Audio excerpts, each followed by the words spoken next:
नमस्कार दोस्तों, स्वागत है अपने YouTube channel maths with Arvind sir में। दोस्तों एडवांस मैथ हमने स्टार्ट किया था और एडवांस मैथ के काफ़ी लेक्चर हमने करवा दिए हैं। थ्योरी के बहुत सारे लेक्चर हैं जो हम यहाँ पे डिस्कस कर चुके हैं। इसके अलावा प्रैक्टिस सेट जो है वो हमारा टेलीग्राम चैनल जो स्कॉलर्स करियर एकेडमी का है उस पर प्रैक्टिस सेट भी डाले जा रहे हैं, साथ के साथ अर्थमेटिक के प्रैक्टिस सेट भी डाले जा रहे हैं। तो हमारी कोशिश ये है कि हम आपको पूरी तरीके से एंगेज रखें और आपसे जुड़े रहें ताकि आप भी अपने इस टाइम का जो ये लॉकडाउन का टाइम है इसका फ़ायदा उठा सको। ठीक है, लास्ट की जो क्लास हुई थी लेसन नंबर 12 तक, लेसन नंबर 13 तक हम कर चुके थे और लास्ट की 2 क्लासों में हमने कॉन्ग्रुएंसी किया था, सर्वांग समता किया था।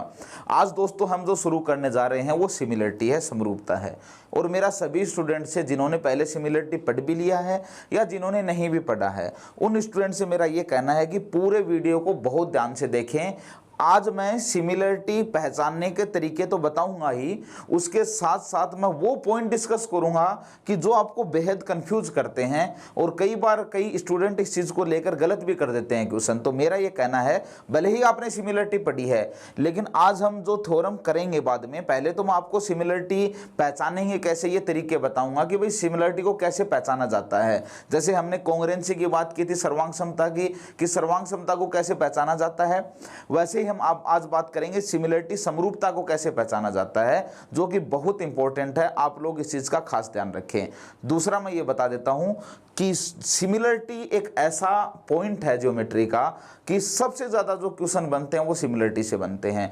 तो ज्योमेट्री के पॉइंट ऑफ व्यू से ये टॉपिक बेहद सबसे ज्यादा इंपॉर्टेंट है। इससे पहले के जो चैप्टर्स हैं उनके वीडियो हैं जिनके लिंक डिस्क्रिप्शन में भी मिलते हैं, या फिर आप पहले देख सकते हो मैथ विद अरविंद सर का जो चैनल है उसमें पहले की वीडियो भी देख सकते हैं। तो वो देखें और उसके बाद में सिमिलरिटी को समझने की कोशिश करें। बाकी मेरी कोशिश ये रहेगी कि यदि कोई पहली बार भी कोई स्टूडेंट देख रहा है तो वो भी सिमिलरिटी को बहुत अच्छे से समझेगा। चलो हम बात करते हैं कि समरूपता होती क्या है, सिमिलरिटी होती क्या है। देखो, जैसे कि लास्ट क्लास में हमने कॉन्ग्रुएंसी या सर्वांग समता के बारे में डिस्कस किया था, तो हमने ये डिस्कस किया था कि भाई एक कोई भी ट्राइंगल है, एक त्रिभुज ये है और एक ट्राइंगल एक त्रिभुज ये है। ठीक है, ये इसको ABC ट्राइंगल नाम दे दिया, ये ABC त्रिभुज है, और इसको DEF ट्राइंगल नाम दे दिया, ये त्रिभुज DEF है। ठीक है, तो हमने ये कहा था कॉन्ग्रुएंसी सर्वांग समता का मतलब क्या था कि इस ट्राइंगल के ऊपर हम इधर से ये पूरा का पूरा ट्राइंगल उठा के रख देते हैं, इस ट्राइंगल के ऊपर हम इधर से पूरा ट्राइंगल उठा के रख देते हैं और ये बाहर से देखने पर यदि हमें एक ही ट्राइंगल दिखाई देता है तो हम कह सकते हैं कि इसका मतलब ये दोनों के दोनों ट्राइंगल क्या हैं, सर्वांग सम है। मतलब इनका सब कुछ बराबर है, ये पूरी तरीके से बराबर है।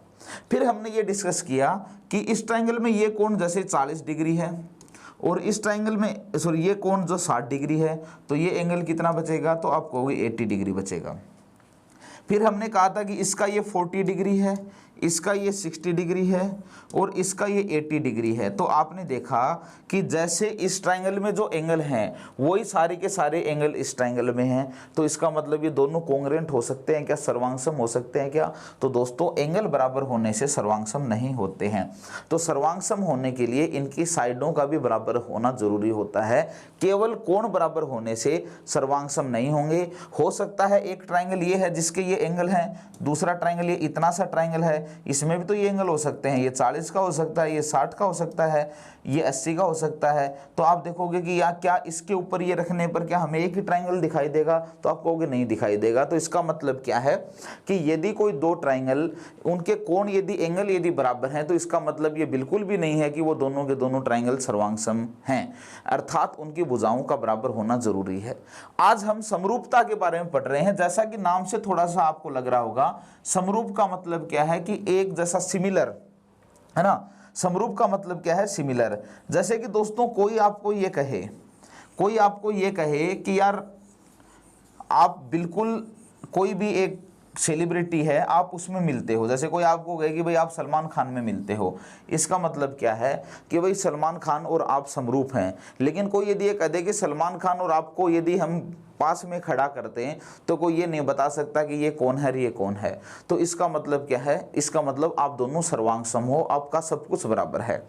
ठीक इसी तरीके से सिमिलर का मतलब होता है, समरूप का मतलब होता है कि भाई एक जैसे दिखाई दे रहे हैं, लेकिन इसका मतलब ये नहीं कि एक के ऊपर एक रखने पर हमें एक ही दिखाई देगा। जैसे कोई भी एक कंपनी का यदि कोई भी एक एसी है, एक दूसरी कंपनी का एसी है, तो वो व्हाइट कलर का है और वो भी व्हाइट कलर का है, इसका मतलब आप बता सकते हो कि वो सिमिलर हैं। लेकिन इसका मतलब ये तो नहीं ना कि आप एक के ऊपर एक रखोगे तो वो एक ही दिखाई देंगे, हो सकता है उनकी साइड बड़ी हो, छोटी हो, कैसे भी हो सकता है। तो यही मेनली डिफरेंस है सिमिलरिटी और सर्वांग समता कोंग्रुएंसी में। तो देखो, मैं ये बात करूं कि ये कोई भी एक ट्रायंगल है, सबसे पहले तो मैं आपको ये बता देता हूं दोस्तों कि सिमिलरिटी को हम तीन तरीके से पहचान सकते हैं। पहला सिमिलरिटी पहचानने का जो मेथड है उसको हम ए बोलेंगे, एंगल एंगल, या इसको ट्रिपल ए भी बोल देते हैं, एंगल एंगल एंगल। और दूसरा है साइड साइड साइड, और तीसरा है साइड एंगल साइड। इन तीन तरीकों से हम सिमिलरिटी को पहचान सकते हैं, हम समरूपता को पहचान सकते हैं। जैसा कि मैंने आपको बताया था कि कोंग्रुएंसी को पहचानने के चार तरीके हैं, ठीक उसी तरीके से सिमिलरिटी को पहचानने के तीन तरीके हैं। और आज की क्लास बहुत इंपॉर्टेंट होने वाली है। आज की क्लास में आप वो पॉइंट सीख जाओगे जो पॉइंट आपने पहले कभी भी नहीं सीखा होगा, जहां तक मैं मानता हूं। तो देखो, सबसे पहले सिमिलरिटी पहचानने का जो पहला मेथड है वो हमारे पास है ट्रिपल ए। इसको ट्रिपल ए भी बोल देते हैं या इसको एंगल एंगल भी बोल देते हैं, बात एक ही है। एक ही क्यों है मैं ये भी बता देना चाहता हूं आपको कि दोस्तों, जैसे ये कोई भी एक ट्रायंगल है आपका, इस ट्रायंगल का ABC नाम है, ठीक है। एक दूसरा ट्रायंगल है और ये ट्रायंगल है DEF, ये ABC है और ये DEF है।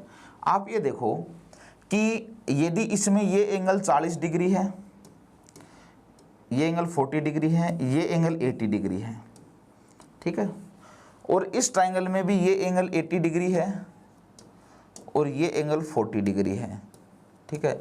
मुझे बताओ कि इसका तीसरा एंगल जो है ये कितने डिग्री का बचेगा? तो आप कहोगे 80 प्लस का 40 120 है, तो तीसरा एंगल 60 डिग्री का होगा।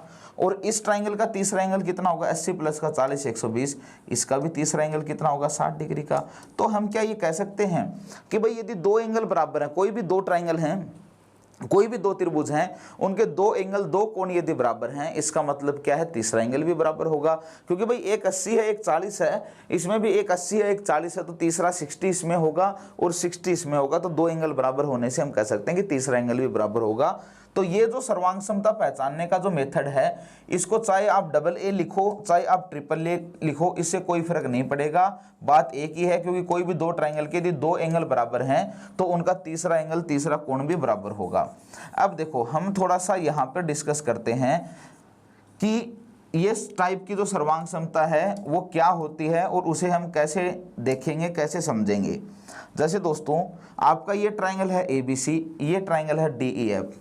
इस ट्रायंगल का एंगल A उस ट्रायंगल के एंगल D के बराबर है, यदि ये दोनों बराबर हैं A और D, और इसका एंगल B और इसका एंगल E बराबर है, तो आप कह दोगे इसका मतलब कि तीसरा इसका एंगल C होगा और इसका एंगल F होगा, ये भी इसका मतलब बराबर होंगे। तो यदि तीनों एंगल बराबर हैं तो ये जो त्रिभुज है ट्रायंगल ABC है, ये ABC जो है ये सिमिलर होगा ट्रायंगल DEF के। दोस्तों, ये सिमिलरिटी का साइन होता है, ये समरूपता का साइन होता है। तो आप कह सकते हो यदि किन्हीं भी दो त्रिभुज के कम से कम दो कोण या तीनों एंगल यदि बराबर हैं तो वो दोनों त्रिभुज क्या होंगे? वो दोनों त्रिभुज सिमिलर होंगे, समरूप होंगे। तो पहले आपने ये देखा कि भाई यदि ऐसा है तो ये होगा, और यदि ये होगा तो इससे क्या बनेगा? कोई भी दो ट्रायंगल यदि सिमिलर हैं, कोई भी दो ट्रायंगल यदि समरूप हैं, तो इनकी संगत भुजाएं, कोरस्पोंडिंग साइड का जो रेशियो होता है वो बराबर होता है। तो दोस्तों, मुझे ये बताओ कि एंगल A और B के बीच में, एंगल A और B के बीच में कौन सी साइड है? AB साइड है। और एंगल A के बराबर D है, एंगल B के बराबर E है, तो आप कह सकते हो कि इसका मतलब D और E के बीच में कौन सी साइड है? DE। तो क्या मुझे ये बताओ कि AB की जो कोरस्पोंडिंग साइड होगी वो DE होगी क्या? AB और DE दोनों संगत भुजाएं होंगे क्या? मैं लास्ट क्लास में ये बता चुका हूं कि संगत किसे कहेंगे, कोरस्पोंडिंग किसे कहेंगे। दोस्तों, ये साइड AB है, एंगल ए और बीच की साइड ए बी है, और एंगल ए इक्वल टू है डी के, एंगल बी इक्वल टू है ई के, तो डी और ई के बीच की साइड डी ई है, तो ए बी और डी ई दोनों कोरस्पोंडिंग साइड होंगे। या फिर आप यहाँ से जो डायग्राम बना रखा है, सॉरी जो इक्वेशन हमने लिख रखी है, आप यहाँ से भी लिख सकते हो कि यहाँ पहले दूसरे को मिलाने पर ए बी बना है, ए बी बना है, यहाँ पहले और दूसरे को मिलाने पर डी ई बना है, तो ए बी और डी ई क्या होंगे, दोनों संगत भुजाएं होंगी। तो यदि कोई भी एक त्रिभुज के तीनों कोण या दोनों कोण दूसरे त्रिभुज के तीनों या दोनों कोणों के बराबर हैं, तो दोनों त्रिभुज सिमिलर होंगे, समरूप होंगे। और यदि समरूप होंगे तो इनके कोरस्पोंडिंग जो साइड का अनुपात है, संगत भुजाओं का जो अनुपात है, कोरस्पोंडिंग साइड का जो रेशियो है वो बराबर होगा। तो आप कह सकते हो ए बी और डी ई का जो रेशियो होगा वही रेशियो किसका होगा, बी सी और ई एफ का होगा, वही रेशियो बी सी और ई एफ का होगा, और वही रेशियो ए सी और डी एफ का होगा, वही रेशियो ए सी और डी एफ का होगा। तो ये आप इक्वेशन लिख सकते हो। मेरी इस बात को समझने की कोशिश करना, यदि आप लोगों के समझ में आई है तो हम आगे चलें। दोस्तों इस बात का ध्यान रखना, यदि कोई भी दो त्रिभुज हैं, कोई भी दो ट्रायंगल हैं, उनके दो एंगल यदि बराबर हैं तो तीसरा एंगल बराबर होगा। और यदि किन्हीं दो त्रिभुज के तीनों कोण यदि बराबर हैं तो इसका मतलब वो दोनों त्रिभुज सिमिलर होंगे, समरूप होंगे, और उनकी संगत भुजाएं कोरस्पोंडिंग साइड के जो अनुपात हैं वो बराबर होंगे। इस बात को बिल्कुल अच्छे तरीके से याद रखना। आपको ये बात बहुत अच्छे से क्लियर करनी होगी, क्योंकि सिमिलरिटी, समरूपता जो है ये सबसे इंपॉर्टेंट पॉइंट है। ज्योमेट्री का सबसे इंपॉर्टेंट पॉइंट जो है वो सिमिलरिटी है, समरूपता है। ठीक है, तो मेरा विश्वास है कि आपको पहला सिमिलरिटी पहचानने का तरीका आपको समझ में आ गया होगा। समझ गए?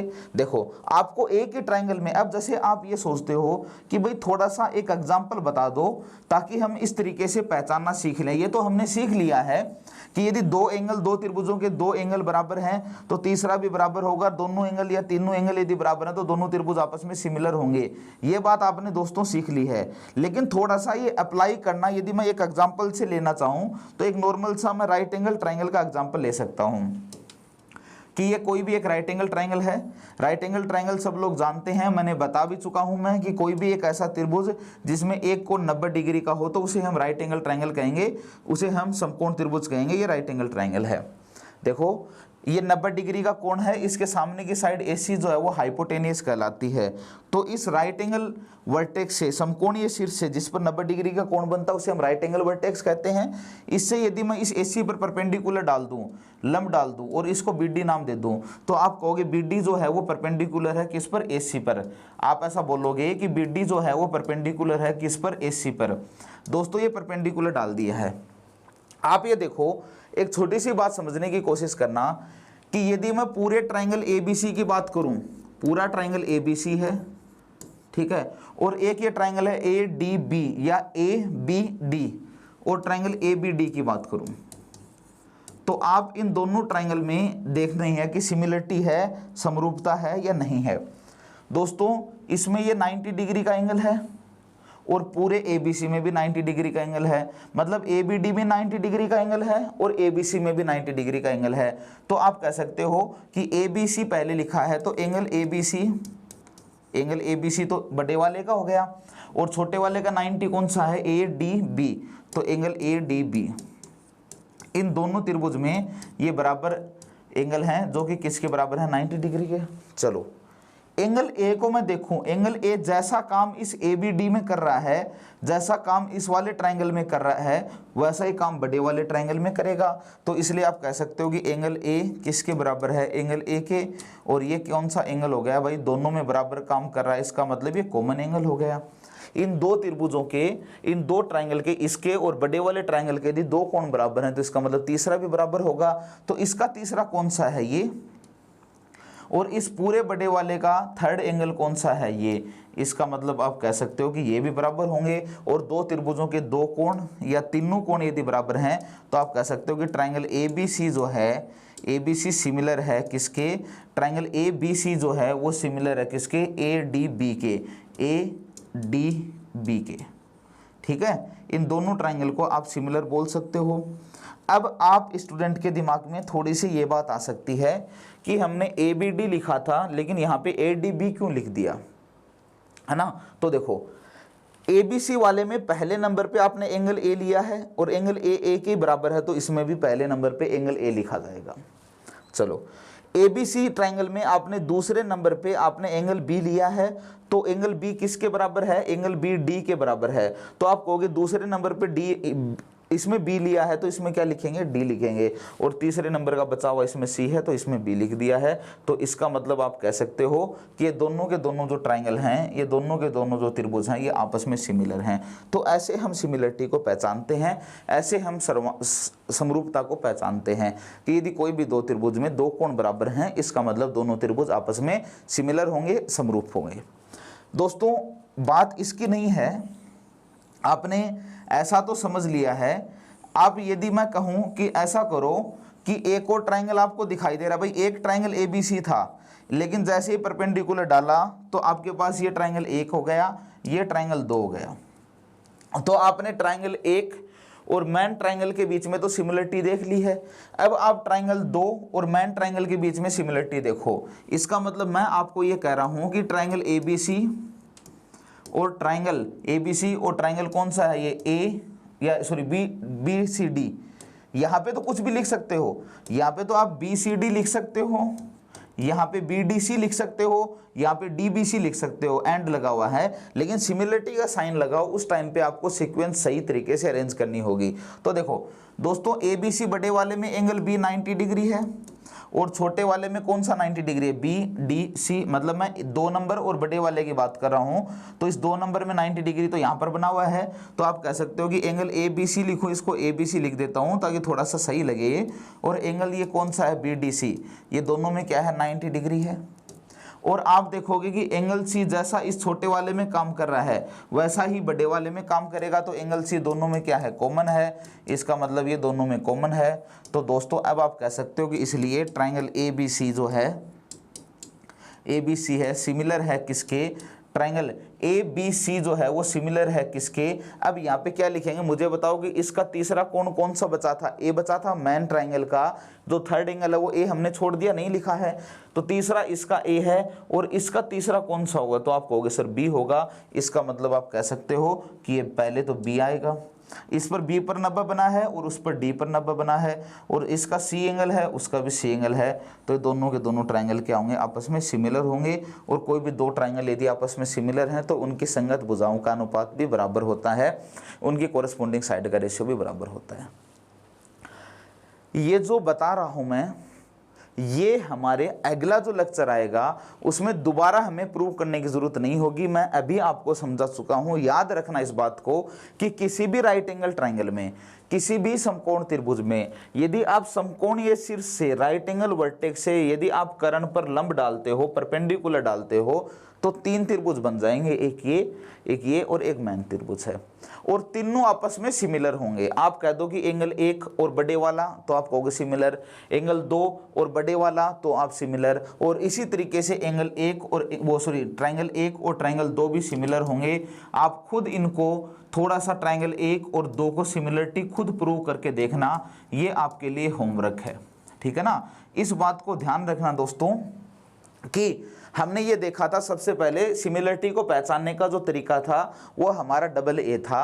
मतलब किसी भी दो त्रिभुज के दो कोण यदि बराबर हैं तो इसका मतलब दोनों त्रिभुज सिमिलर होंगे, समरूप होंगे। उसको एग्जीक्यूट कैसे करना वो मैंने आपको बता दिया है। मैंने एक राइट एंगल ट्रायंगल था, परपेंडिकुलर डालते 2 बना दिए अंदर, और तो इसका मतलब पहले और बड़े वाले को सिमिलर कर दिया, दूसरे बड़े वाले को सिमिलर कर दिया। अब आपको आपस में इनको सिमिलर करके देखना है। ये आपका होमवर्क है, ये आपको घर पे ये काम खुद करके देखना है।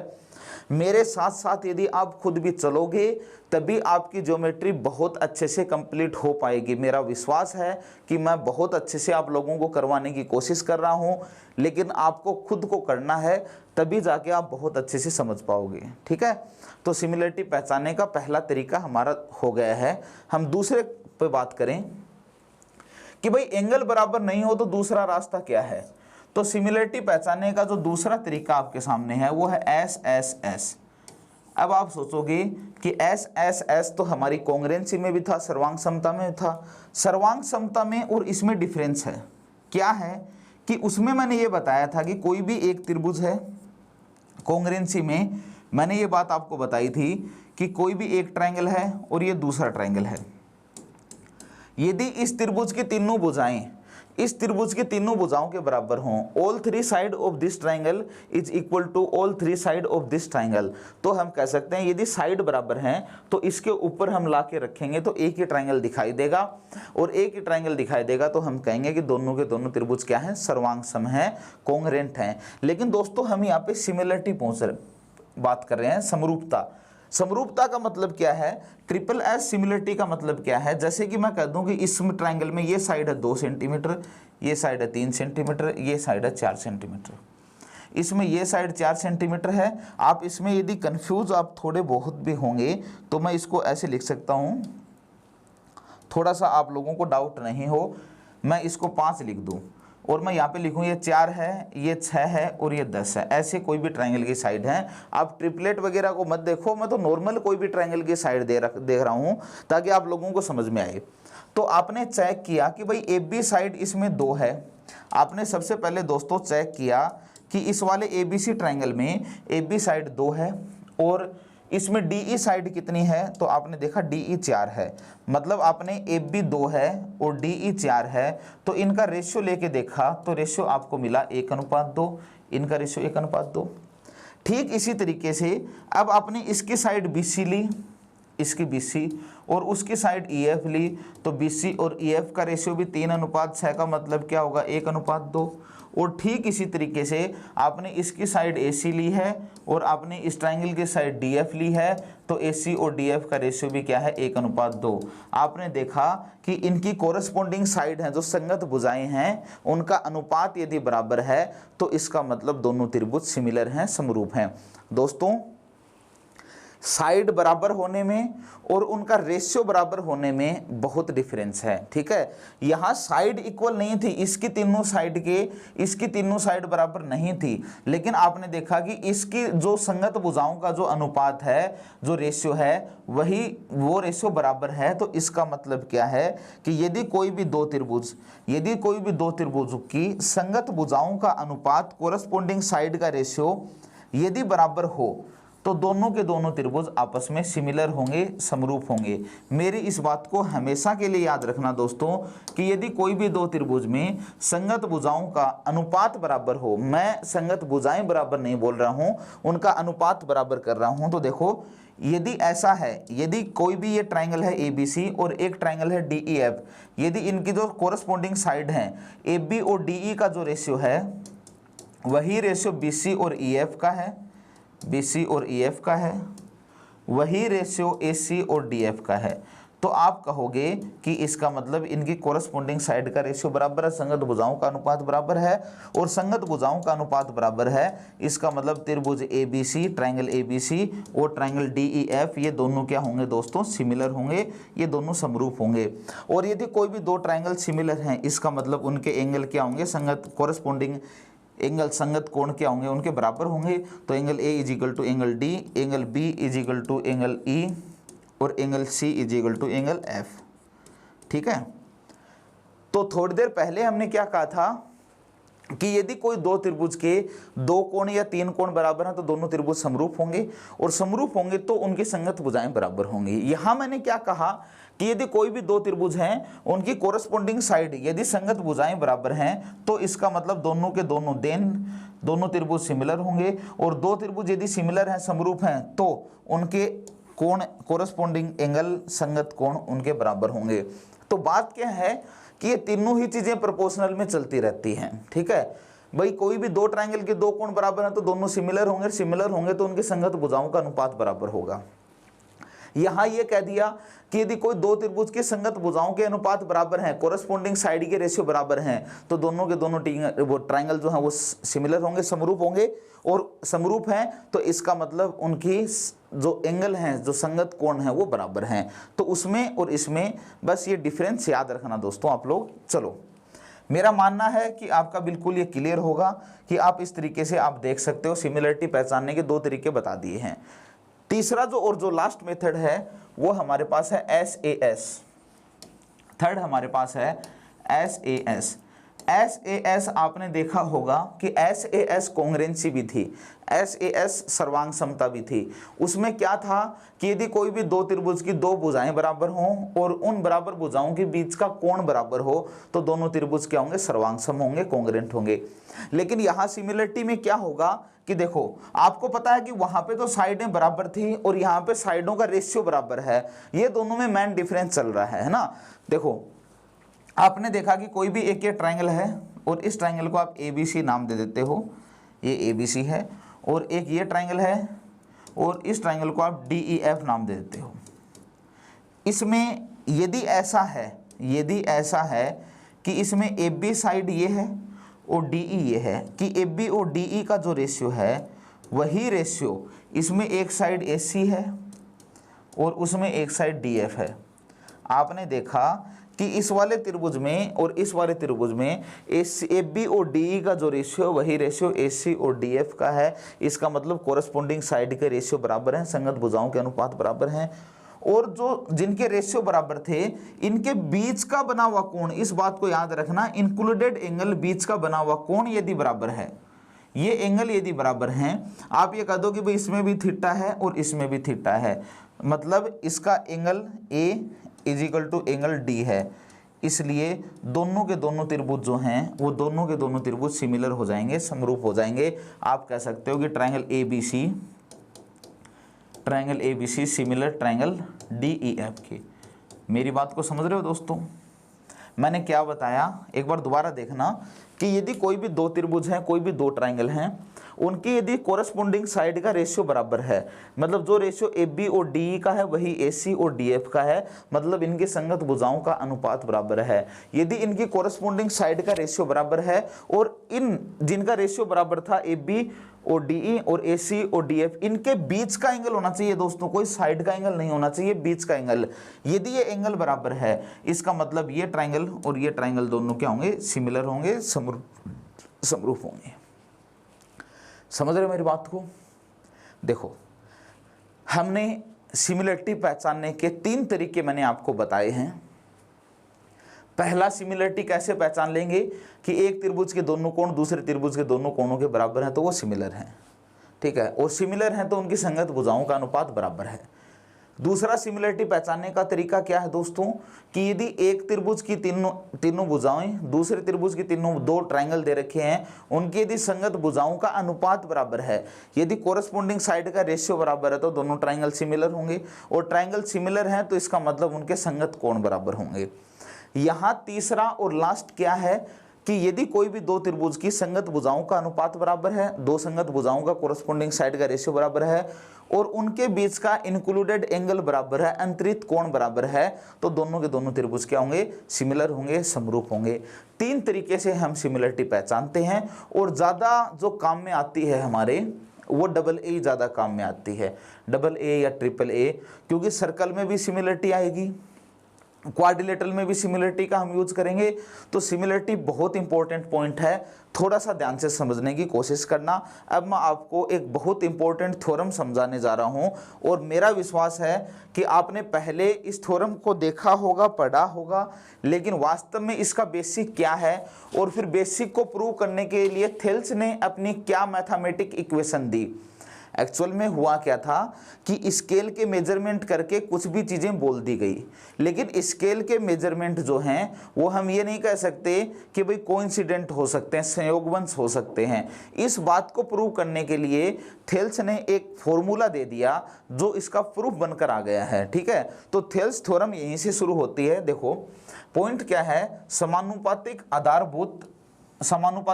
पर आधारित आधारभूत परिणाम, some basic results on proportionality. देखो थोड़ा सा इसको ध्यान से समझने की कोशिश करना ताकि थेल्स बहुत अच्छे से समझ में आए। देखो दोस्तों, एक ये पॉइंट ले लिया आपने ए पॉइंट ले लिया, एक पॉइंट ए से आपने एक लाइन खींच दी, कोई भी एक किरण ले ली। किरण का मतलब क्या है कि ए की डायरेक्शन में जा रही है ये, ठीक है। इस ए से आपने एक किरण ले ली ऐसे और इसको आपने यहाँ तक x तक भेज दिया है, ठीक है। एक आपने किरण, एक रे आपने इस साइड ली, इसको आपने y तक भेजा है, आपने 2 किरण ले ली है। ये ए वाई रे है और ये ए एक्स है। इस ए वाई पर आपने थोड़ी बराबर दूरी पर पॉइंट कर लिए, जैसे यहाँ पे एक पॉइंट ले लिया T1, यहाँ पे एक पॉइंट ले लिया T2, यहाँ पे एक पॉइंट ले लिया D, यहाँ पे एक पॉइंट ले लिया T3। ये डी क्यों लिया है अभी समझ में आएगा आपके। ऐसे आपने पॉइंट ले लिए और हर पॉइंट के बीच की जो डिस्टेंस है वो 1-1 सेंटीमीटर गया। थोड़ा सा समझने की कोशिश करना, बहुत अच्छा इंपॉर्टेंट पॉइंट है, बहुत अच्छे से मैं क्लियर करवाने की कोशिश करूंगा। ये ए एक्स एक रे है और एक रे एक किरण है ए वाई। आपने क्या किया, ये 1 सेंटीमीटर ले लिया, ये भी एक है, ये भी एक है, ये भी एक है, ये भी एक है। अब मैं कहूँ ए से T2 तक कितना होगा, तो आप कहोगे 1 + 1 कितना होगा 2। मैं कहूँगी ए से D तक कितना होगा, तो आप कहोगे 1 + 1 + 2 + 3 मतलब 3 सेंटीमीटर। ए से T3 तक कितना होगा, तो आप कहोगे 4। और ऐसे ही मैं यहाँ पे कोई पॉइंट ले लूँ तो मैं कहूँगी भाई ए से और T4 तक कितना होगा, तो आप कहोगे 1 2 3 4 5। मतलब हमने क्या है कि 1-1 सेंटीमीटर के गैप में ये पॉइंट हमने ले लिए हैं। ठीक है, चलो अब दोस्तों आपने क्या किया कि इस T4 पॉइंट से, ठीक है, इस T4 पॉइंट से आपने ऊपर कोई भी एक लाइन मिला दी, सॉरी ऊपर एक आपने एक लाइन खींच दी ऐसे, जो इस AX साइड को B पॉइंट पर इंटरसेक्ट करती है। इसको T4 नहीं लिखने की बजाय यदि आप इसको C लिख देते हो तो वो थोड़ा सा आपके समझने के लिए ज़्यादा अच्छा है। देखो ये एक है, ये एक है, 1-1 सेंटीमीटर की गैप में आपने पॉइंट ले लिए कुछ भी, और आपने इस पॉइंट को C नाम दे दिया। C से आपने कोई भी एक लाइन खींच दी, मतलब यहाँ जो इस पर B पर जाकर मिलती है, मतलब अब देखो ये BC लाइन हो गई है। BC लाइन है, बिल्कुल क्लियर है। यदि ये BC लाइन है, यदि आपके बिल्कुल क्लियर है, अब आपने क्या किया दोस्तों, आपको पता है ये और ये कितना होगा, तो आप कहोगे 1 और 1 2 है। मैं कहूँ A से C तक की दूरी कितनी होगी, तो आप कहोगे 1 + 1 2 + 3 + 4 + 5 मतलब 5 सेंटीमीटर। चलो दोस्तों अब मैंने क्या किया, इस D पॉइंट से मैंने इसके पैरेलल एक लाइन ले ली, इसको मैंने E नाम दे दिया। मतलब समझने की कोशिश करना, ये BC के पैरेलल है ये DE। भाई ये तो हमने ऐसे ही रेंडमली खींच दिया था, फिर हमने क्या किया D से एक और लाइन ली जो कि इस BC के पैरेलल है। मतलब जितना गैप यहाँ पे है ना, इतना ही गैप इसका बराबर है। कोई भी दो लाइनों के बीच में यदि गैप बराबर होगा, कोई भी दो लाइनों के बीच में डिस्टेंस यदि बराबर होगी, तो दोस्तों हम उन्हें क्या नाम देंगे, पैरेलल लाइन देंगे। उन्हें हम समांतर रेखाएं कहेंगे, पैरेलल लाइन कहेंगे। ठीक है, तो देखो आपने क्या किया है, आपने इस BC के पैरेलल एक लाइन ली है, क्या, DE। BC और DE दोनों क्या है, पैरेलल हैं। ये DE है और ये BC है, ये दोनों क्या हैं, पैरेलल हैं। अब देखो दोस्तों, अब मैं आपको ये कहूँ कि भैया AD और CD का रेशियो क्या है, AD और CD का रेशियो क्या है, तो आप कहोगे कि सर AD तो कितनी है, AD 1 2 3, AD तो है 3, और CD कितना है, तो आप कहोगे 1 और 1 2, तो CD कितना है 2। तो AD और CD का रेशियो कितना आएगा, 3:2 बताओगे आप, 3:2 बताओगे। तो ये और ये दोनों पैरेलल हैं, तो मुझे ये बताओ कि जहाँ जो गैप यहाँ पे था वही गैप ऊपर है। तो क्या आप ये कह रहे हो कि भाई AD और CD का रेशियो यदि 3:2 है, इसका मतलब AE और BE का रेशियो भी क्या होगा, 3:2। इसलिए आप कह दोगे कि भाई AE और BE का रेशियो भी क्या होगा, 3:2। ठीक है, देखना एक बार मेरी बात को समझने की कोशिश करना, ये 1 है और ये 2 है। इक्वेशन 1 और 2 से, इक्वेशन 1 और इक्वेशन 2 से अब आप ये कह सकते हो, इसका मतलब ये है कि AD और CD का जो रेशियो है वही रेशियो AE और BE का है, AE और BE का है। मेरी बात क्लियर है। अब फाइनल रिजल्ट क्या बना है, फाइनल कंक्लूजन क्या बना है कि एक ट्रायंगल बन गया आपके पास ABC, एक ट्रायंगल है आपके पास ABC। इस ABC ट्रायंगल में ये BC साइड है, इस BC के पैरेलल आपने एक साइड ले ली DE। इस ABC ट्रायंगल में BC के पैरेलल आपने DE ली है, तो आपने देखा कि जैसे ही ये BC के पैरेलल DE ली है, तो इस DE ने इसकी दो जो साइड थी AC और AB जो साइड थी, AC और AB जो साइड थी, इनको बराबर भागों में बांट दिया है। देखो मैं आपको ये समझाने की कोशिश कर रहा हूँ कि ये एक ट्रायंगल ABC था। इस ABC ट्रायंगल में आपने इस BC के पैरेलल एक साइड ली DE, BC के पैरेलल एक DE साइड ली, तो इस DE ने इस शेष बची हुई दो भुजाओं को बराबर अनुपात में बांट दिया है। AE और BE का जो रेशियो है वही AD और CD का रेशियो है। AD और CD is equal to AE और BE। मेरी इस बात को समझे हो? अब मैंने आपको यह समझाने की कोशिश की है दोस्तों, मैंने आपको यह समझाने की कोशिश की है, ये हम स्केल से ये हमने किया है पॉइंट। अब स्केल से ये पॉइंट हमने किया था और फिर उस पॉइंट का हमने एक रिजल्ट दे दिया था कि भाई ये ABC एक ट्रायंगल है। ABC ट्रायंगल में BC के पैरेलल आप यदि कोई भी लाइन लेते हो DE, BC और DE यदि पैरेलल हैं, इसका मतलब AD और BD का जो रेशियो होगा वही रेशियो किसका होगा? AE और EC का होगा। ठीक है, ये रिजल्ट दिया है। अब डाउट ये आ गया कि ये हमने स्केल से किया है तो हो सकता है ये बाई चांस हो गया हो, ये कोइंसिडेंट हो गया हो। अब इस बात को मैथमेटिक्स ने प्रूव करने की कोशिश की और थेल्स ने इस बात को प्रूव कर दिया अपने ही मैथमेटिक्स फॉर्मूले से। थेल्स ने ये बात प्रूव कर दी है और इसलिए इस थ्योरम को थेल्स थ्योरम भी बोला जाता है। देखो थेल्स थ्योरम क्या है? आधारभूत समानुपातिक जो रिजल्ट था उसको थेल्स ने प्रूव कर दिया, इसलिए इसको थेल्स थ्योरम बोल दिया जाता है। थेल्स ने क्या कहा? थेल्स ने कहा कि भैया क्या प्रूव करना है? तो आपने कहा कि भाई हमें ये प्रूव करना है कि ABC एक ट्रायंगल है और ABC ट्रायंगल में BC के पैरेलल यदि हम एक कोई भी लाइन लेते हैं DE, ये हम लाइन लेते हैं कि BC के पैरेलल हमने DE पैरेलल एक लाइन ली है, तो हमें ये प्रूव करवाना है, हमें सिद्ध क्या करना है? हमें ये प्रूव करवाना है कि जो रेशियो AD और BD का होगा, AD और BD का होगा, वही रेशियो AE और CE का होगा। ये बात हमें प्रूव करनी है कि ये होगा या नहीं होगा। तो थेल्स ने कहा भाई बिल्कुल कर देंगे। भाई थेल्स ने कहा बिल्कुल कर देंगे, जो प्रूव करवाना चाहते हो हम बिल्कुल कर देंगे। तो देखो अब ये रिजल्ट जो है हम इसका विलोम भी पढ़ेंगे दोस्तों। मैं सब कुछ इसमें पूरा पॉइंट आपका क्लियर करवाने की कोशिश करूंगा। हमें प्रूव करना था, देखो हमें प्रूव करना था कि कोई भी एक ये ट्रायंगल था हमारा, ABC ट्रायंगल था। ABC ट्रायंगल में इस BC के पैरेलल एक साइड ली DE, ये इसके पैरेलल ले ली, तो इसका मतलब AD और BD का जो रेशियो वही AE और EC का है। अब हमें ये प्रूव करना है क्या? AD upon BD is equal to AE upon CE। तो थेल्स ने याद किया सिमिलरिटी को, समरूपता को। तो मुझे ये बताओ कि ये ट्रायंगल है, ये ADE ट्रायंगल और एक ABC ट्रायंगल है।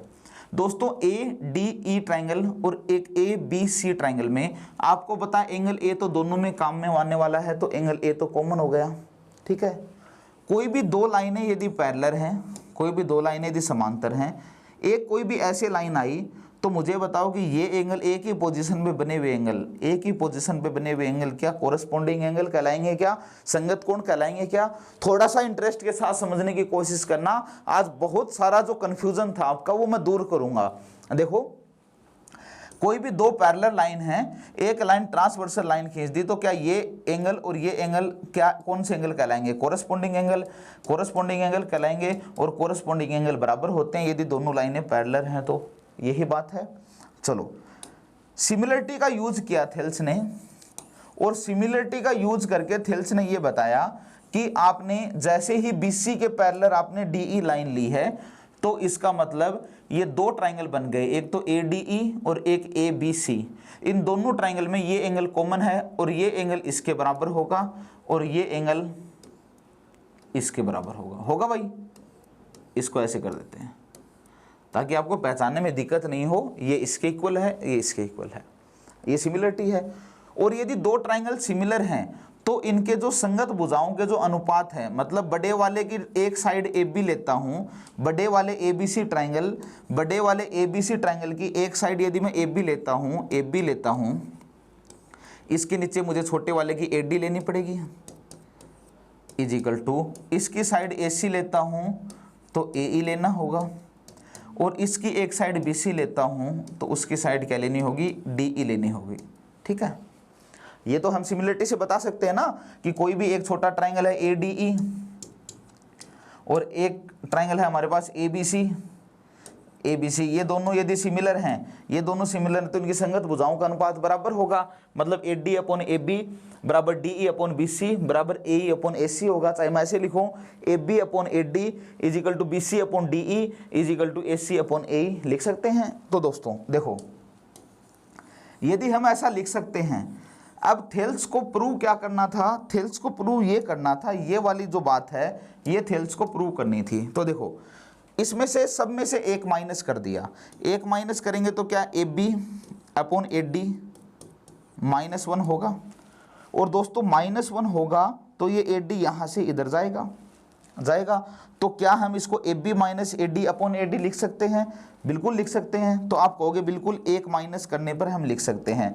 इसमें एक माइनस कर दिया, इसमें एक और इसमें एक माइनस कर दिया, तो इसका मतलब यहाँ पे लिख दिया AB माइनस का AD upon AD is equal to AC minus का AE। मैंने सीधा लिख दिया भाई, एक माइनस करके मैंने सीधा लिख दिया है, is equal to BC minus का DE अपॉन DE लिख सकते हैं। अब फिर इसको सोल्व किया कि AB में से AD माइनस कर देते हैं। ये पूरा AB है, इसमें AD हटा दो तो क्या BD बचेगा, तो इसकी जगह मैं BD रख दूं कि BD upon AD is equal to AC में से AE माइनस कर दूं, ये AC है, AE माइनस कर दिया तो क्या CE लिख दूं, CE अपॉन में AE is equal to BC में से DE माइनस करना है। दोस्तों ये BC है, ये DE है, तो दोनों पैरेलल लाइन जा रही हैं, तो BC में से DE माइनस करेंगे तो इसका कोई रिजल्ट आएगा नहीं, इसका रिजल्ट नहीं आएगा तो इसको हम कैंसिल कर दें। तो क्या ये बचेगा, और क्या मुझे यही प्रूव करना था क्या?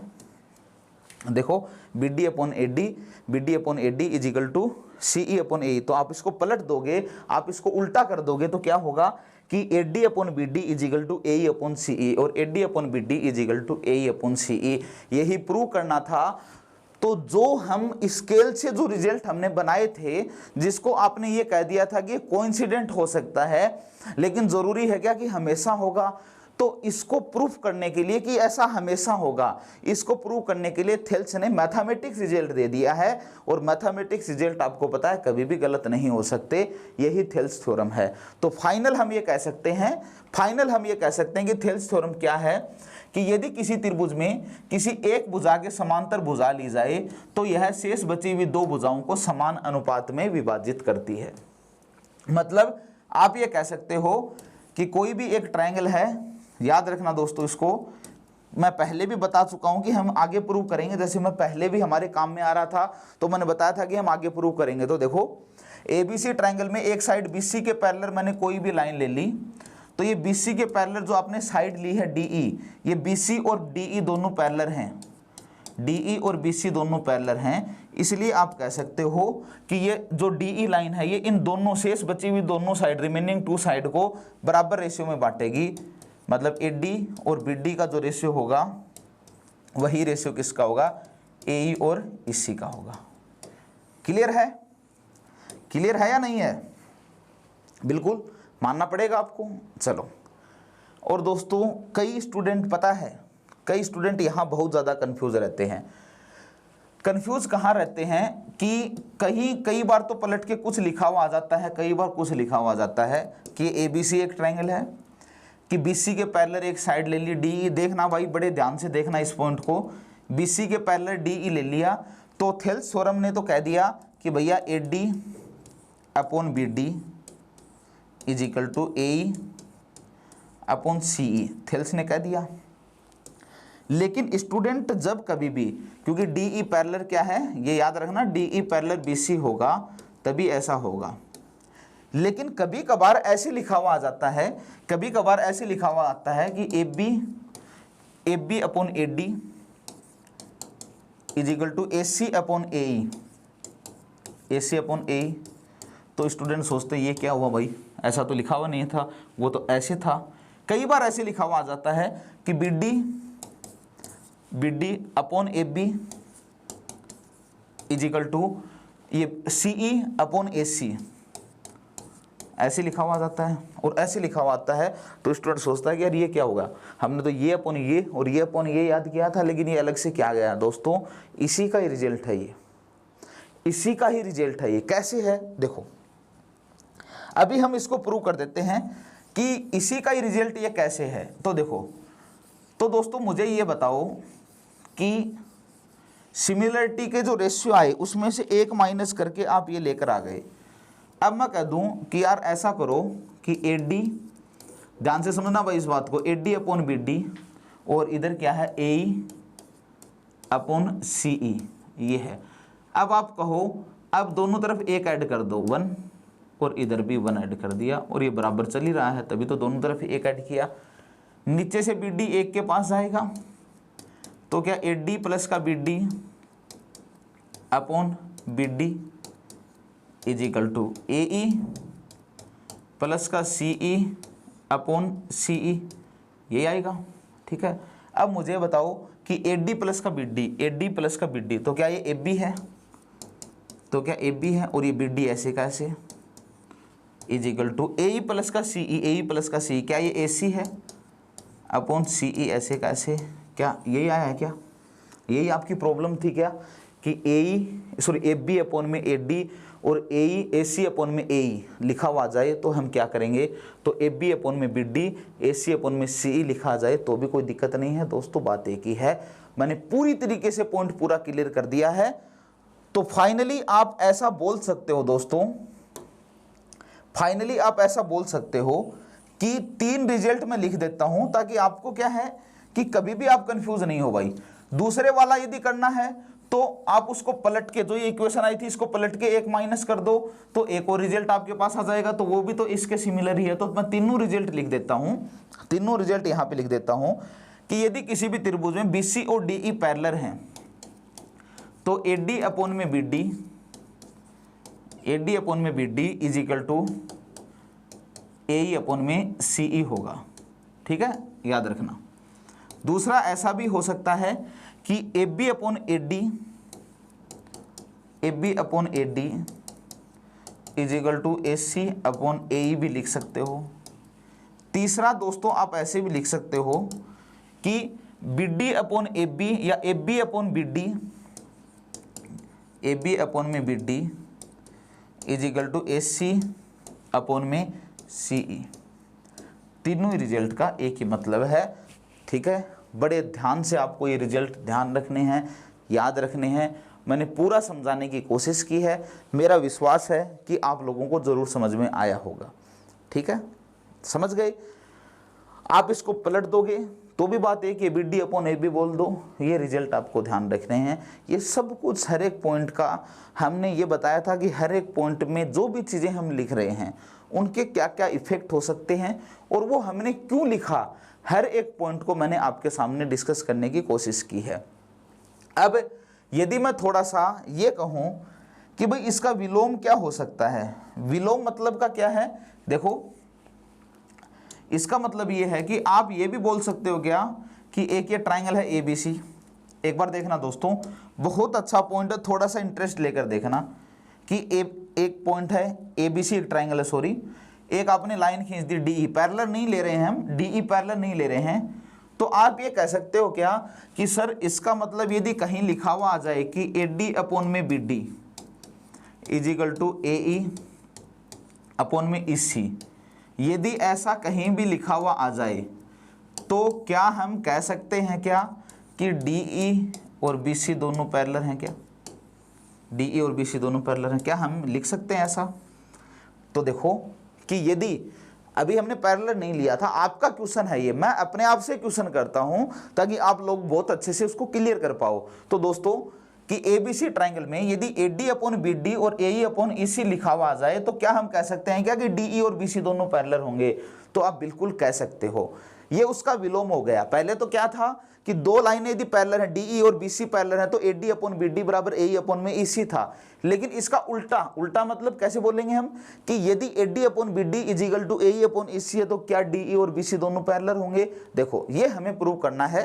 कैसे प्रूव करेंगे? बड़ी आसानी से, एक छोटा सा पॉइंट है, कुछ भी लिखने की जरूरत नहीं है, आप तो सिर्फ बोर्ड पे देखो, नहीं भी समझ में आए तो वीडियो को बार बार रिवाइज करके देखो, पॉज करके देखो। हमें प्रूव करना है कि DE और BC पैरेलल होंगे। चलो, DE और BC पैरेलल नहीं है। हमने क्या किया कि एक लाइन ले ली DF, इसको मैं अलग कलर से कर देता हूं, थोड़ा सा समझने की कोशिश करना। ये एक DF एक लाइन ले ली DF। भाई हमें DE और BC प्रूव करना है। अभी मैं नहीं कह रहा कि DE और BC दोनों पैरेलल हैं क्या, हमें DE और BC पैरेलल प्रूव करना है। अभी मैंने कोई भी लाइन ले ली DF और मैंने कह दिया भाई DF जो है और BC पैरेलल है, कि DF पैरेलल है BC। मैं ये नहीं बोल रहा दोस्तों कि DE पैरेलल BC है क्या, मैं ये बोल रहा हूँ कि DF BC, DF ऐसे लाइन ली, हो सकता है ये लाइन ऐसे हो, तो आप समझ जाओगे कि भाई BC और DF दोनों पैरेलल हैं। एक बार के लिए हमने मान लिया कि DF और BC क्या है, पैरेलल हैं। ये हमने अज्यूम कर लिया, ये हमने मान लिया कि ये और ये पैरेलल हैं। दोस्तों ये और ये पैरेलल हैं, तो क्या अब आप लिख दोगे कि सर ये पैरेलल है, तो हम ऐसे तो लिखेंगे कि AD अपॉन में BD is equal to AF upon में FC लिख देंगे, AF अपॉन में FC लिख दोगे तो मैंने इसमें एक ऐड कर दिया, चलो इसको हम इस टाइप से कि ये लाइन ये और ये दोनों पैरेलल हैं, तो हमने लिख दिया कि AD अपॉन में BD is equal to AF upon में ये लिख दिया CF। अब मुझे बताओ दोस्तों कि यदि मैं इन दोनों की तरफ एक ऐड करूं तो क्या आप ऐसा लिखोगे कि AD प्लस का BD upon BD is equal to AF upon FC, और प्लस का एक ऐड किया है तो FC बनेगा ये, ठीक है।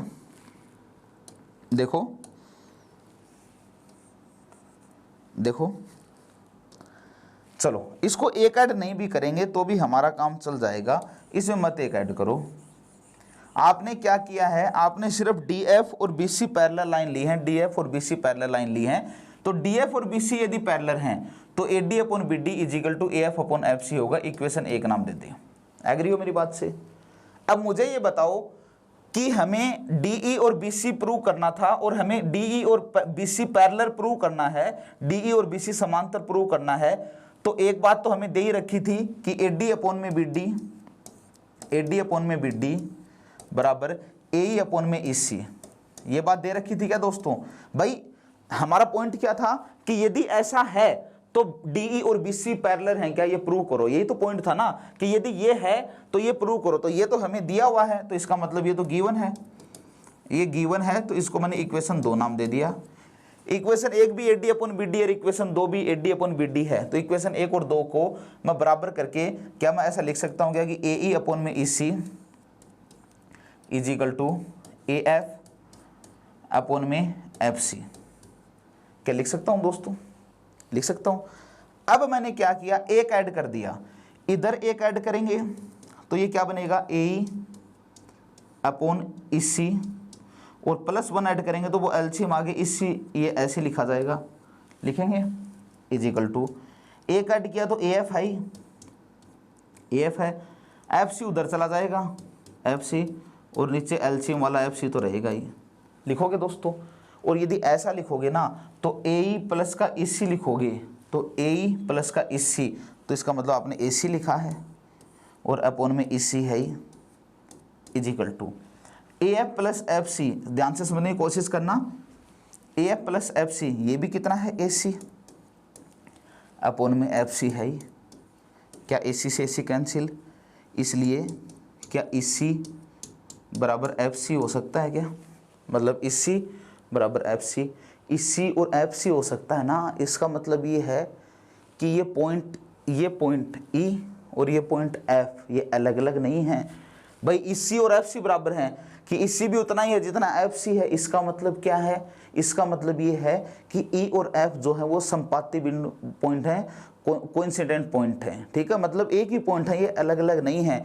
और यदि एक ही पॉइंट हैं, यदि E और F, यदि आप ऐसा कह सकते हो कि E और F एक ही पॉइंट हैं, इसका मतलब E और F एक ही पॉइंट हैं, तो यदि आप कह सकते हो कि ये सिंगल पॉइंट हैं, यदि ये एक ही बिंदु है, तो इसका मतलब आप कह सकते हो क्या कि, इसलिए हम ये कह सकते हैं कि चाहे तो मैं बोलूँ DF और BC पैरेलल, चाहे मैं बोलूँ DE और BC पैरेलल, तो हमें DE पैरेलल BC, यहाँ तक ही पहुँचना था और यहाँ तक हम पहुँच गए हैं।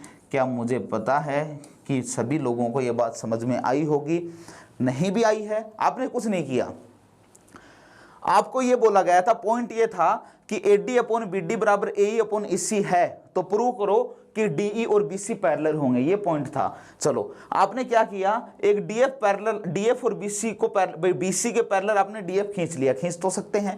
जैसे ही आपने BC के पैरेलल DF किया, जैसे ही DF और BC पैरेलल किया, तो आपने कह दिया कि AD अपॉन BD बराबर AF अपॉन FC, इक्वेशन 1 नाम दे दिया। और ये बात अगले ने खुद नहीं दे रखी कि AD अपॉन BD बराबर AE अपॉन EC है, ये दे रखी है। इसको देकर ही तो हमें DE और BC पैरेलल पूछा है, इसका मतलब ये हमें दी गया है। इक्वेशन 1 और 2 को कर दिया तो ये तो हो ही गया, तो इसका मतलब AE अपॉन EC बराबर AF अपॉन FC। एक ऐड किया दोस्तों, एक ऐड करेंगे तो EC उधर जाएगा, तो AE प्लस का EC upon EC, AF plus FC upon में FC। अब AE प्लस EC की जगह मैंने AC लिख दिया, क्योंकि AE प्लस EC बराबर तो AC लिख सकते हैं अपॉन में EC, और ऐसे ही AF प्लस FC बराबर भी क्या है, AC अपॉन में FC है, तो AC से AC कैंसिल, EC बराबर FC आ गया। EC और FC जैसे ही बराबर आया तो हमने सोचा कि ऐसे कैसे हो सकता है कि भाई EC भी उतना ही है जितना FC है, इसका मतलब ये समझ में आया कि E और F अलग अलग पॉइंट नहीं हो सकते, E और F एक ही पॉइंट हो सकते हैं, और एक ही पॉइंट हो सकते हैं। तो आप DF पैरेलल BC बोलो, चाहे आप DE पैरेलल BC बोलो, तो हम कह सकते हैं कि यदि ऐसा है कि AD अपॉन BD बराबर AE अपॉन EC है, इसका मतलब DE और BC हमेशा पैरेलल होंगे। मैंने ये बात दोनों तरीके से आपको समझाने की कोशिश की है, थोड़ा सा हमने सिमिलरिटी को किया है। मेरा विश्वास है कि सभी लोगों को अच्छे से समझ में आया होगा। स्कॉलर्स कैरियर एकेडमी का जो टेलीग्राम चैनल है, उस पर लगातार प्रैक्टिस शीट डाली जा रही हैं, आंसर भी डाले जा रहे हैं, एडवांस मैथ के भी डाले जा रहे हैं, अर्थमेटिक के भी डाले जा रहे हैं। तो आप लोग स्कॉलर्स कैरियर एकेडमी के टेलीग्राम चैनल को ज्वाइन करो, साथ के साथ उसमें डाउट डिस्कशन ग्रुप भी बना दिया। कोई भी डाउट आए आप तुरंत उसमें डालो और डाउट पूछो। दोस्तों ये लॉकडाउन का टाइम है, इसको बहुत बेहतर हमें बनाना है और हम साथ मिलकर इसको बहुत बेहतर बना सकते हैं। मेरी उम्मीद है, मेरा विश्वास है कि आप लोगों को मेरी बात बहुत अच्छे से समझ में आई होंगी। जहाँ तक स्टूडेंट बात कर रहे हैं कि अर्थमेटिक कब शुरू करेंगे, तो दोस्तों ज्योमेट्री की थ्योरी कंप्लीट होने के बाद में हम अर्थमेटिक शुरू कर देंगे। बाकी शुरुआत में मैंने ऐसे सोचा था कि पूरा एडवांस खत्म करेंगे फिर हम अर्थमेटिक पर आएंगे, लेकिन मैं ये सोचता हूँ कि रेंडमली हम कर लेते हैं, एक टॉपिक एडवांस का, एक अर्थमेटिक का। तो एडवांस मैथ की ज्योमेट्री की थ्योरी 1-2 क्लासों 2-3 क्लासों के बाद में थ्योरी खत्म हो जाएगी, फिर हम अर्थमेटिक का टॉपिक शुरू करेंगे। और आप लोग चैनल पर बने रहिए, पसंद आता है तो बहुत अच्छी बात है, नहीं भी पसंद आता तो आप बार बार वीडियो को देखो तो समझ में आ जाएगा, तो वो अच्छी बात बन जाएगी। ठीक है, चलो आज के लिए इतना ही। उम्मीद करता हूँ कि आप लोग स्वस्थ होंगे, घर पर रहें, स्वस्थ रहें। जय हिंद, जय भारत, मिलते हैं कल, बाय।